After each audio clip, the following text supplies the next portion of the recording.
Standards of poverty in Solomon Islands are quite extreme. Much of the population lives without access to clean drinking water, without access to sanitation facilities. Their lives are quite challenging and quite difficult, and without education there isn't much chance for that to improve.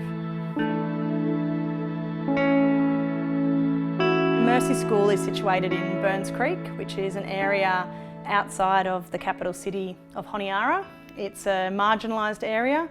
Most people live there illegally on government land. They settled there after the tensions in 2003.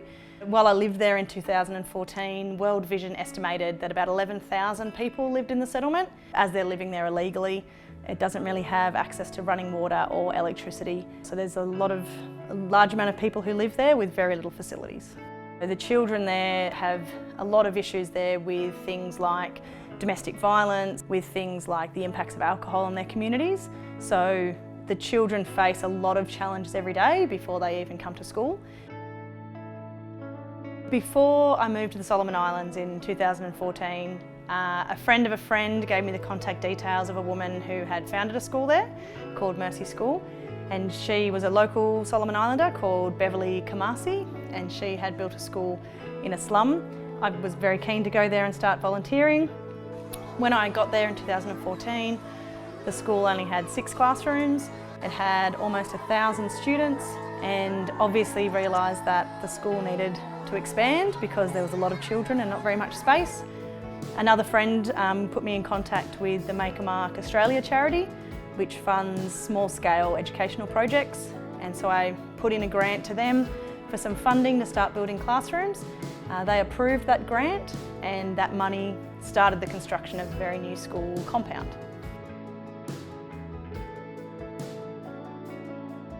The need for the school and need for why we had to expand the school was because the educational facilities that they had weren't really sufficient to support the kids' needs educationally. The first lot of classrooms that I built was the early childhood education classrooms. Those classes had about 160 children in them with 3 teachers for 3-year-olds and 4-year-olds. And we built the classrooms because we thought they needed the most amount of space. And so we built those classrooms first, and rather than providing more space for the kids, what we found is more parents enrolled their kids to come to our school. The teachers had all of those children to try to teach in very small, cramped conditions, and education for these children is their only way to have any sort of development in the future, particularly for the girls in that community. And so the need to develop the school and improve the facilities that those children had was vital. Making more classrooms by supporting the community in its development, then the attitudes towards education, more people could send their children to school. The children could actually enjoy school a lot more. They weren't necessarily cramped into classrooms. Teachers could teach a lot better, and the children could actually benefit from better educational environments as well. As soon as we provided those facilities, more and more parents wanted their kids to have an education. And on the first few days and the first few weeks that we opened the school, the teachers had to actually contend with mothers who were coming into the classrooms and also sitting in the back of the room because they wanted to hear the alphabet and they wanted to listen to songs and they wanted to have access to education that they didn't have. And so, those parents desperately wanted their children to have a better future than them. It makes a massive difference and a generational change being able to provide education to children. The school itself, it's a Solomon Island primary school, so it's funded by the Ministry of Education over there. That funding kind of allows the school to develop and have its teachers and materials and resources for the students, but doing large-scale projects is quite difficult with the funding that they're given from the government. That initial funding from Make a Mark Australia to start the classrooms, they also gave funding for a playground to be built. They also gave funding for another lot of classrooms to be built.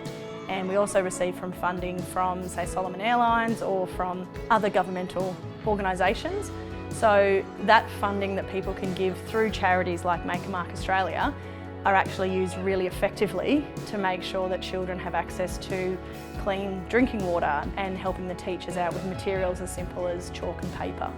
Donating to those kind of charities is what can actually develop the school and continue improving the educational standards and the access to education that the children have. Culturally in the Solomon Islands, and particularly in the community where I was working, women are seen as being below men, and so coming in as a white woman and managing a large project with men working as my employees did raise a few cultural issues of me making decisions and men having to follow those rules.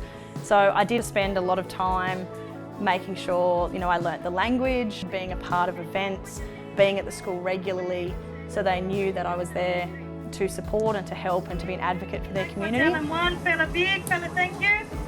There were times when there was finance issues, tropical weather was an issue, some of my workers were involved in a bank robbery, there was issues with local council rules, building on government land, corruption and bribery. There was some local people that threatened to kill me with a bush knife. The majority of the community realised that what I was doing was good for their children and good for their future, and they supported me and they kept me safe. Every year I return to Honiara. This has been the first year that I haven't been able to, obviously with travel restrictions, but I have returned back to Mercy School. I also returned with the Make a Mark Australia board. The Governor-General of Australia at the time, Peter Cosgrove, actually attended the school and officially opened some of our classrooms that we built. And I also returned last year with some students from a school here in Canberra so that they could also contribute to the development of the school and positively see the impact that education can have on children in developing countries.